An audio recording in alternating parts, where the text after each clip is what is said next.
예수님께서 이 세상에 오신 목적은 예수님의 공생애 사역 시작 전부터 또 공생애 사역 내내, 그리고 또 십자가에서 죽으시고 또 부활하시고 또 승천하시는 그런 과정 속에서 계속 반복되어 강조하신 말씀 속에 다 들어있습니다. 그것은 한마디로 하나님 나라의 복음이었습니다. 하나님 나라.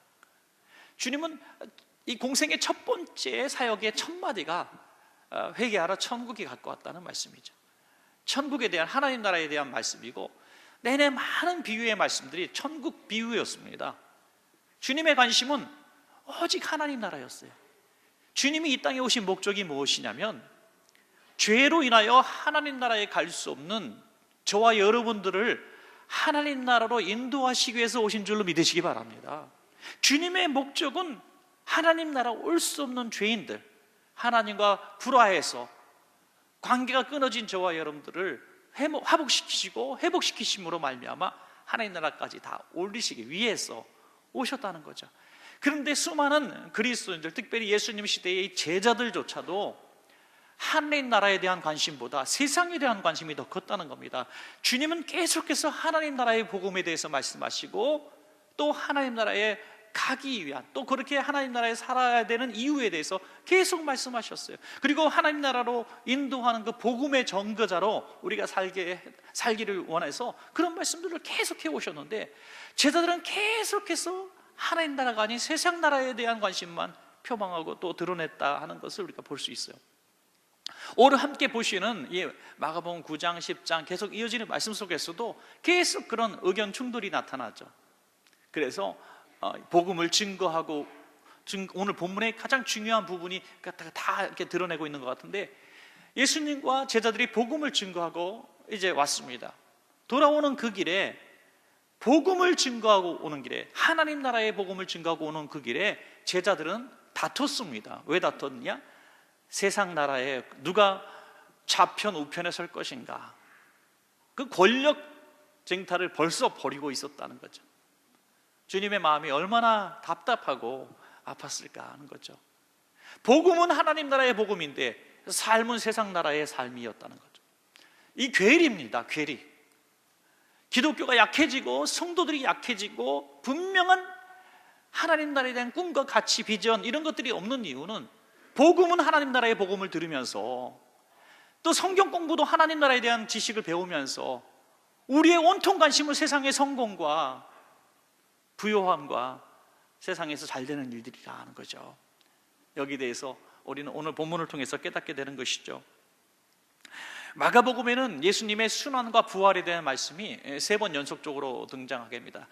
변화산상에서 내려오셔서 하나님 나라에 대해서 말씀하시고, 베드로가 신앙 고백한 직후에 또 하나님 나라에 대한 그런 말씀을 하시고, 또 십자가를 지시러 예루살렘에 들어가시면서 또 순환과 부활에 대한 메시지를 말씀하십니다.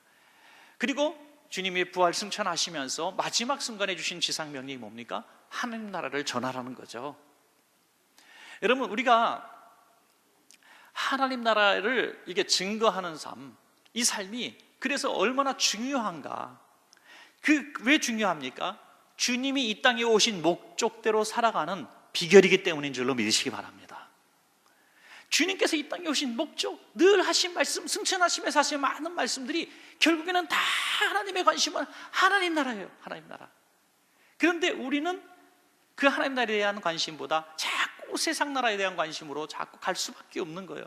우리가 조금 생각을 바꿔서 하나님 나라에 대해서 생각하고, 하나님 나라에 대해서 이야기하고, 또 그렇게 그 하나님 나라를 목표로 두고 우리가 삶의 가치를 정할 수만 있다면, 그것이 바로 복음을 위해서 사는 삶, 주님을 위해서 사는 삶, 우리가 가장 복된 삶을 사는 삶이 될 줄로 믿으시기 바랍니다.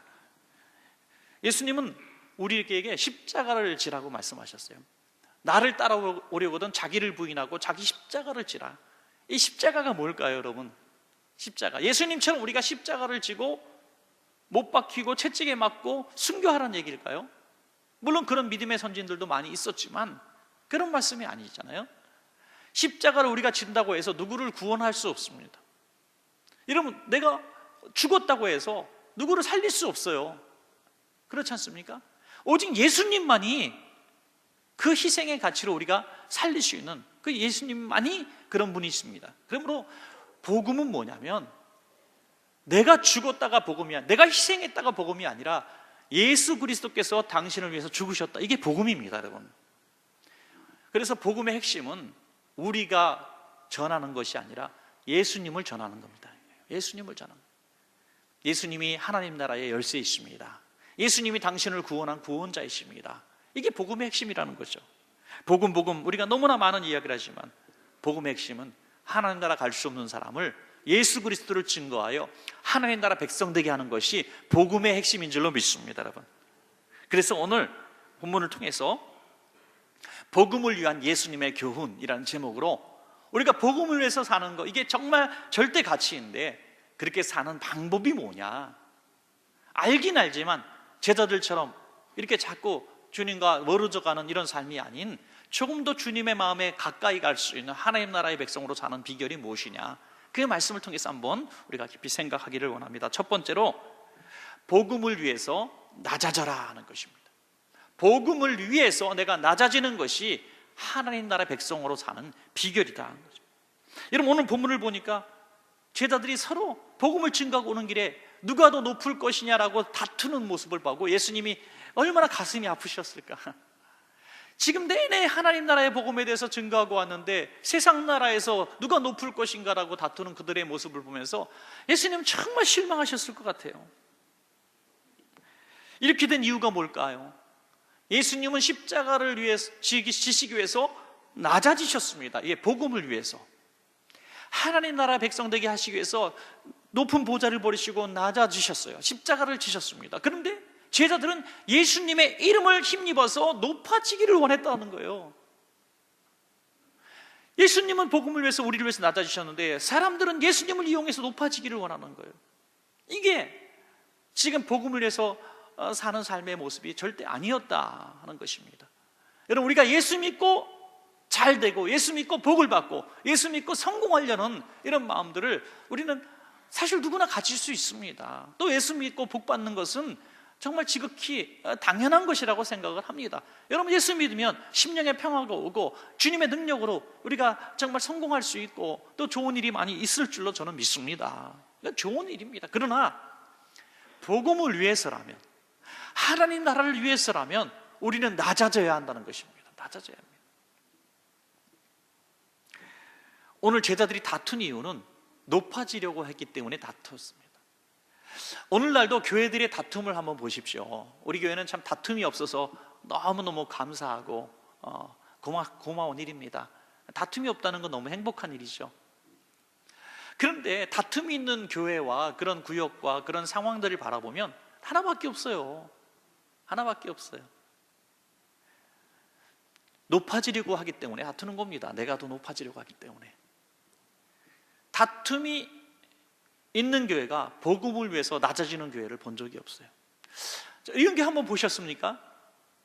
어떻게 하면 우리가 예수님을 위해서 살까? 어떻게 하면 우리 교회가 하나님 나라 복음을 위해서 정말 순교적인 삶을 살까 하면서 다투는 교회를 보셨습니까? 그런 교회를 창조 이래로 없어요. 창조 이래로.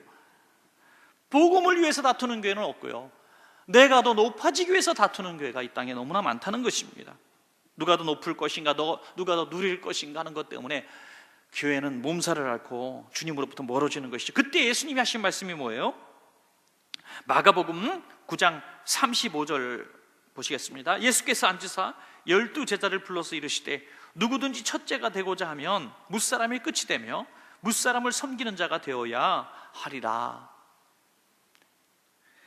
12제자를 다 부르시고 말씀하셨어요. 누구든지 높아지고자 하는 사람이 있다면 끝에 서서 섬기는 자가 되어야 된다. 낮아져야 높아진다고 말씀하십니다. 그러면서 좀 더 시청각 교육적인 말씀을 하시죠. 마가복음 9장 37절에 보면 누구든지 내 이름으로 이런 어린아이 하나를 영접하면 곧 나를 영접함이요, 누구든지 나를 영접하면 나를 영접함이 아니요 나를 보내신 이를 영접함이니라. 어린아이를 하나 불러다가 이렇게 세워놓으시고 안으셨다. 단지 교육만이 아니라 예수님의 어린이 사랑의 그런 모습을 우리는 따뜻하게 느낄 수 있어요. 어린아이를 안고 이렇게 얘를 너희들은 어떻게 생각하니? 어린아이죠 뭐, 끝까지 어린아이. 애들은 가라 그러잖아요. 우리가 애들은 아주 그 당시에는 수에도 넣지 않고 소유 정도로, 부모의 소유 정도로 생각하고 이렇게 있었습니다. 그런데 이 어린아이를 영접하라는 거예요. 나를 대하듯이 하라는 거예요. 예수님, 스승이요 선생님이신 예수님을 대하듯이 대하라는 겁니다. 어린아이 같다고 생각했던 그분을 우리가 영접하는 거, 이것이 낮아지는 것입니다. 별거 아니에요, 여러분. 제가 무시하고 있었던 사람들, 또 여러분들이 무시하고 있었던 사람을, 좀 낮게 여기고 있던 사람을 예수님처럼 대한다?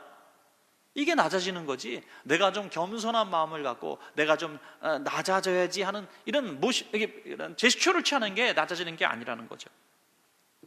자, 오래전에 들었던 얘기인데요, 나름대로 공부도 참 많이 하시고 또 예의도 바르시고 사회적으로도 신분이 있던 어떤 분이셨는데 너무 속상해서 이런 말씀을 하시더라고요. 교회에서 상처를 많이 받았다는 거예요.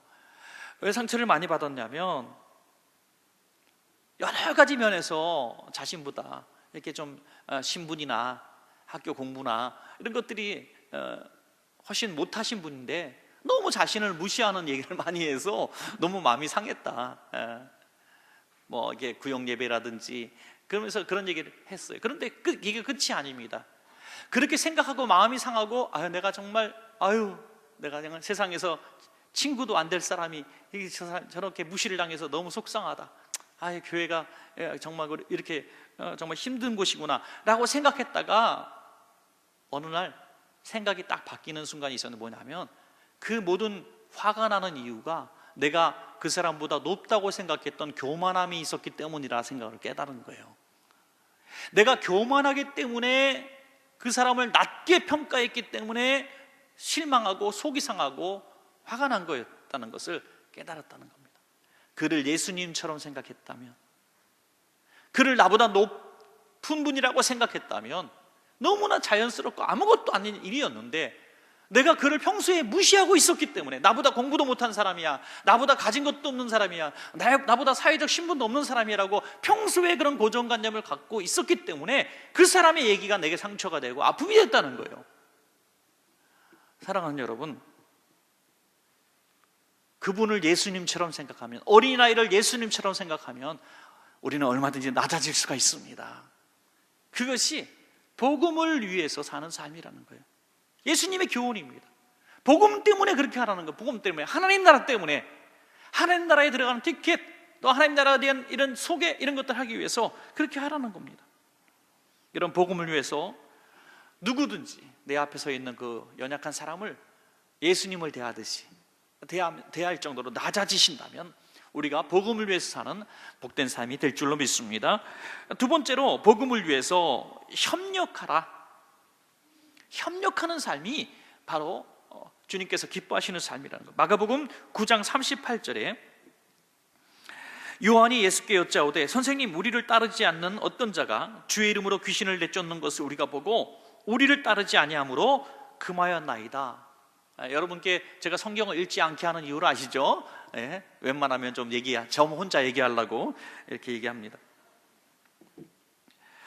제자 중 하나인 요한이 어떤 사람을 봤는데 이 사람이 어떤 사람 병을 고치는 거예요. 그런데 이렇게 병을 고칩니다.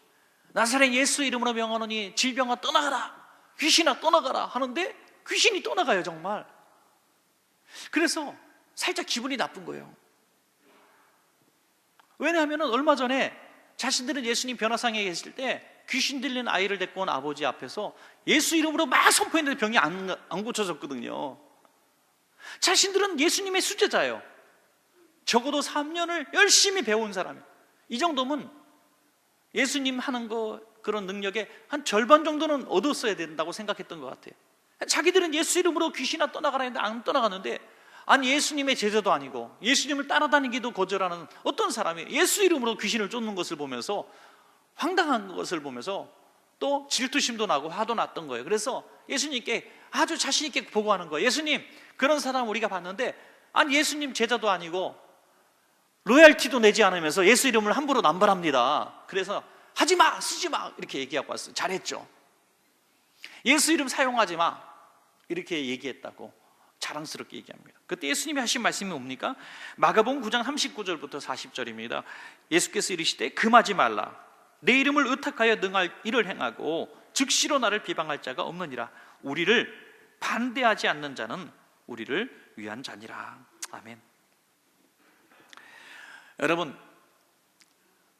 그들이 예수 이름으로 병을 고칠 수 있는 거, 그 예수 이름을 그들이 의지했기 때문에 귀신이 떠나갔다고 그렇게 여겨지는 것입니다. 제자들은 왜 병을 고칠 수 없었어요?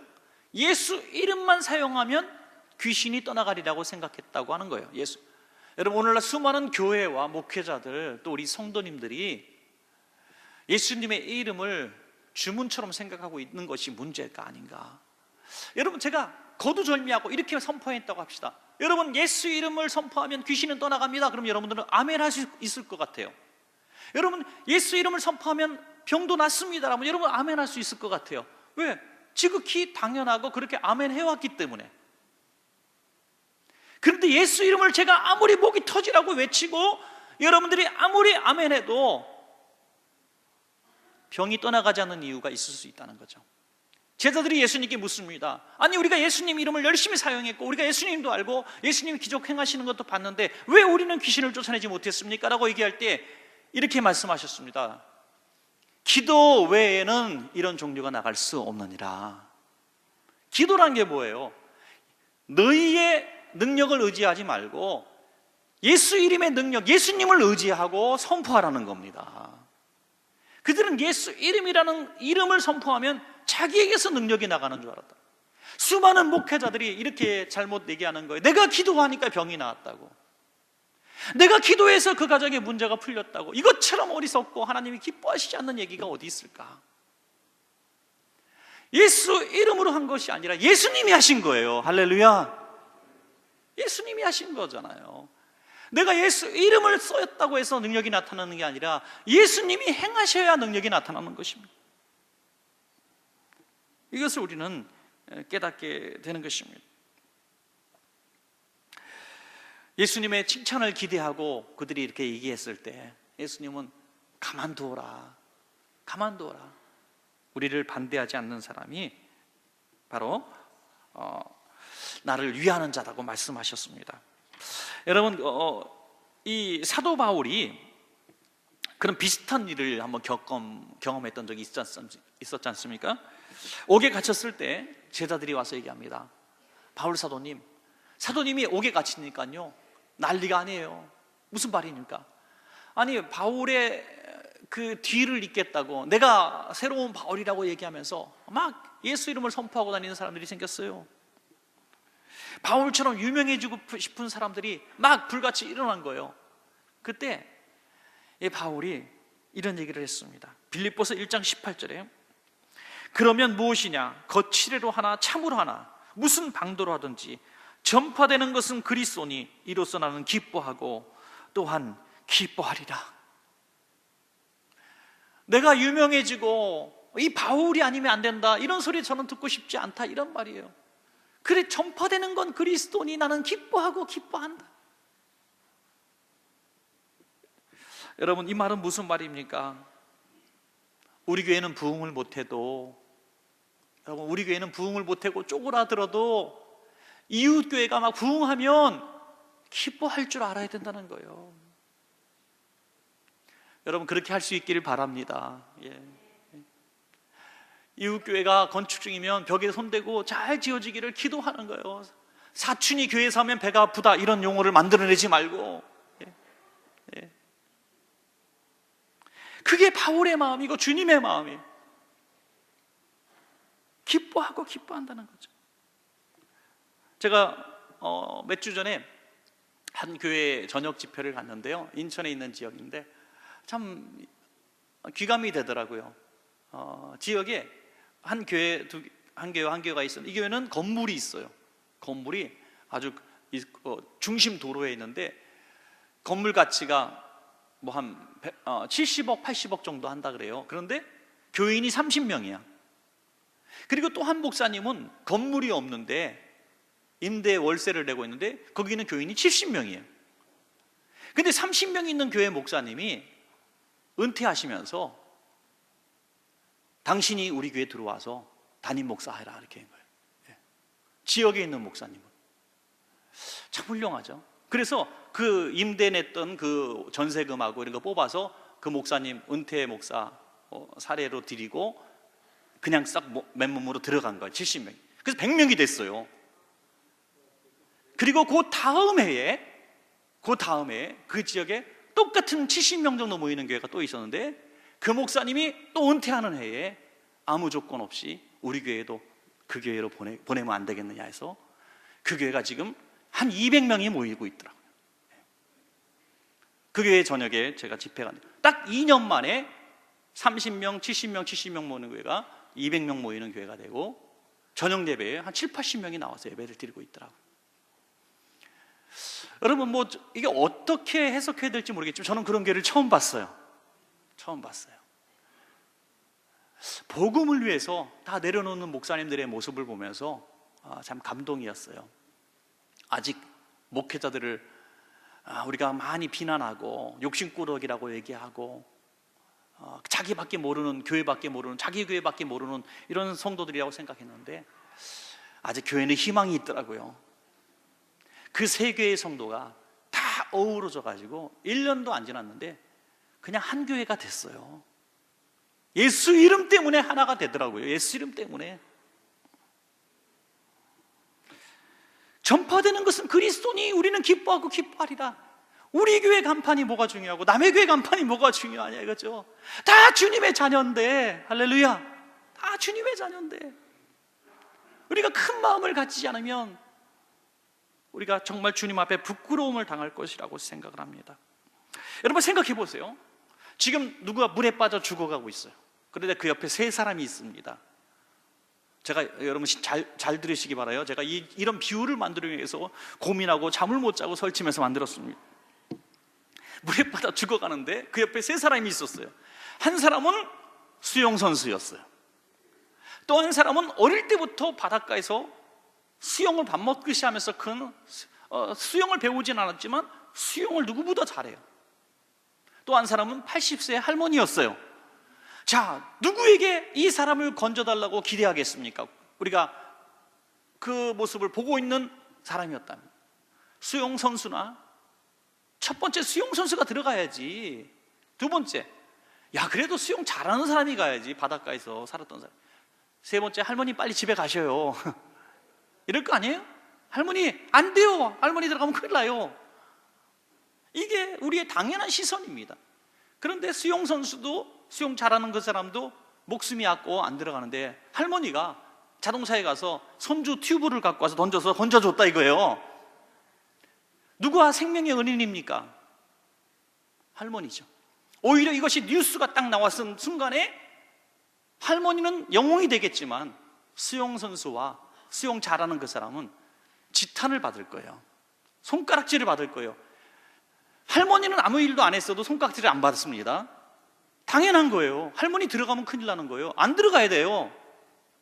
그런데 수영을 잘하는 사람이 아니었으면 상관없는데 수영을 잘하는 사람이었기 때문에 욕을 먹는 거예요. 그렇죠? 그래서 욕을 먹는 거예요. 바로 이런 부분이라고 하는 것이죠. 우리 교회가 이만큼 성장했고 이만큼 지역에서 큰 교회 건물을 가지고 있고 이렇게 지역에서 그래도 내놓으라는 좋은 성도들이 많은 교회라고 한다면, 복음을 위해서 쓰임받지 않는다면 더 많은 책망을 받을 것입니다. 더 많은 하나님 나라에서 큰 교회가 작은 교회보다 더 책망을 받을 거고, 큰 교회 목사가 작은 교회 목사보다 더 많이 하나님 앞에 혼날 거예요. 성경을 많이 아는 성도님이 성경을 모르는 성도보다 더 책망을 받을 거고, 신앙의 연조가 긴 분들이 신앙의 연조가 짧은 분보다 더 많이 책망을 받을 거고, 직분이 높은 분들이 직분이 작은 분보다 더 많이 책망을 받을 거고, 사회적 신분과 재물이 많았던 분들이 그거 없는 분들보다 하나님께 더 많은 책망을 받을 거예요. 왜? 누구보다 하나님 나라 복음을 증거할 수 있는 많은 조건도와 선물들을 받았음에도 불구하고 이걸 활용하지 않았기 때문인 것이죠. 여러분 동의하십니까? 그래서 제자들이 지금 우리한테 욕을 먹고 있는 거예요. 제자들이 아니었으면 욕먹을 사람들이 아니잖아요. 그나마 예수님을 3년 동안 따라다니며 수발 들고 예수님 도와드렸던 사람들이에요. 칭찬받아야 될 사람들이에요. 왜 우리한테 욕을 먹어요? 이 사람들이 뭘 잘못했다고? 하나님 나라를 생각하지 않았기 때문이죠. 사랑하는 여러분, 복음을 위해서 협력합시다. 복음을 위해서는 복음을 전하는 자들을 위해서 우리가 희생하고 그를 도와줘야 된다는 거예요. 그래서 선교사들을 도와줄 이유가 여기 있고요, 개척교회 어려운 교회들을 도와줘야 될 여기가 여기 있는 거예요. 왜? 그들에게 냉수 한 그릇만 갖다 줘도 주님께 행한 것이라고 주님은 말씀하셨어요. 복음을 전하는 자들과 모든 좋은 것을 함께 하라고 했어요. 왜? 그것이 주님의 계획이고 꿈이기 때문이죠. 주님의 복음, 하나님 나라의 복음이 그만큼 가치 있는 것입니다. 여러분, 기업을 하고 계십니까? 하나님 나라 복음을 위해서 기업을 사용하십시오. 많이 배우셨습니까? 그 지식을 하나님 나라 복음을 위해서 활용하십시오. 많은 재물을 받았습니까? 그 재물을 복음을 위해서 쓰십시오. 건강이 있습니까? 기회가 주어졌습니까? 하나님의 복음을 위해서 사용하십시오. 아니, 할 수 없으면 복음을 전하는 자들과 함께 하십시오. 그들을 도우십시오. 이번에 우리가 기아대책, 다음 주에 기아대책 주의를 할 때 우리가 정말 꿈을 가지고 300여 명 꿈을 가지고 있습니다. 우리는 한 사람 돕는 거지만 그 아이의 생명. 그리고 이번에 결혼식 하면서 그곳에 교회 하나 또 세우기로 하려고 기도 중에 있습니다. 우리 없고 빛 가운데로 걸어가는 교회가 틀림없지만은 그래도 미룰 수 없는 일이 선교고 구제입니다. 미룰 수 없는 일이죠. 그냥 빚 좀 가져갑시다. 그냥 우리 제가 은퇴하고 후임한테 물려주면 되는 거지. 그까짓 거 좀 빚 가지고 가는 거야. 그냥 좀 늦게 내면 늦게 갚으면 어때요? 이자 잘 내고 있으면 되지. 그렇지만 오늘 선교하고 구제하는 일에 우리가 멈춰서는 안 된다는 거예요. 지금 돕지 않으면 죽고, 지금 복음 전하지 않으면 멸망받으니 지금 해야 되는 거 아닙니까, 여러분? 제가 오늘 이렇게 열을 받지? 오늘 좀 짧게 끝내야 되는데, 자, 세 번째, 마지막입니다. 복음을 위해서 헌신하라. 할렐루야. 헌신이 중요하다는 거죠.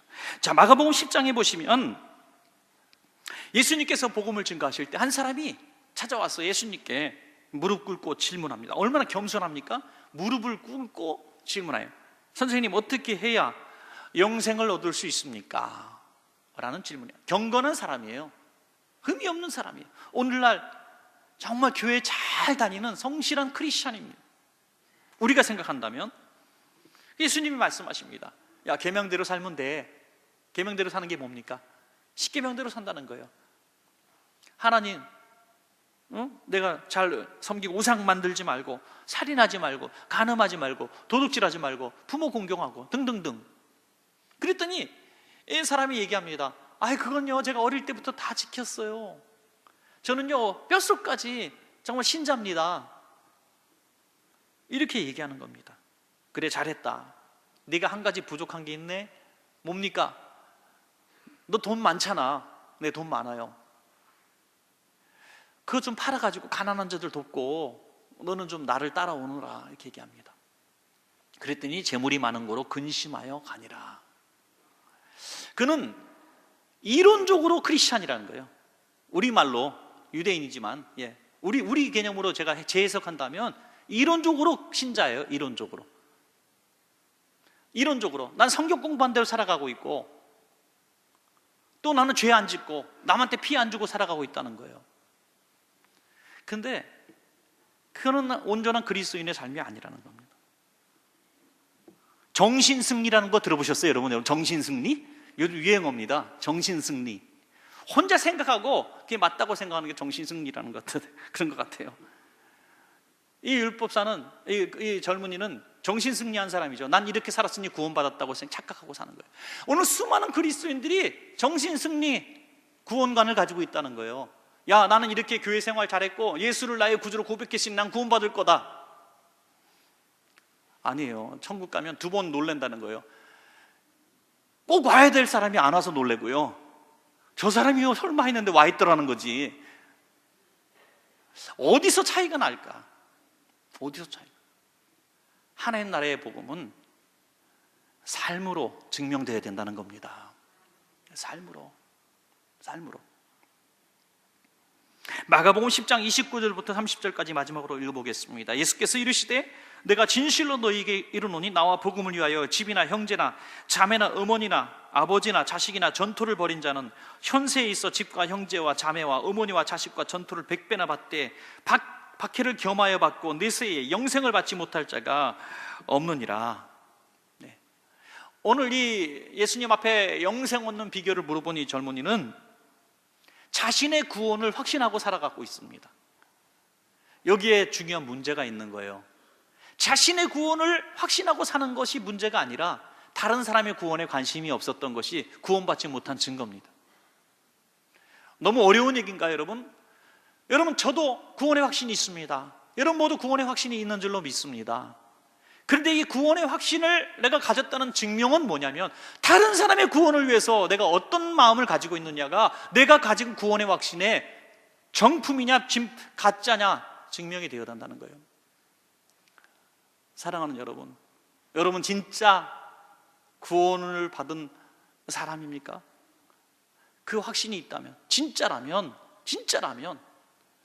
다른 사람의 구원을 위해서 내가 지금 뭔가 하고 있어야 돼요. 이게 구원받은 사람의 증거입니다. 오늘 이 젊은이는 재물이 많은 거로 돌아갔다, 다른 사람의 구원에 관심이 없어 돌아갔다, 이 말과 다를 바가 없는 것입니다. 사랑하는 여러분, 말씀의 결론을 맺겠습니다. 우리는 예수님이 이 땅에 오신 목적대로 하나님 나라의 열쇠를 얻은 사람이에요. 예수님 때문에 구원받은 사람입니다.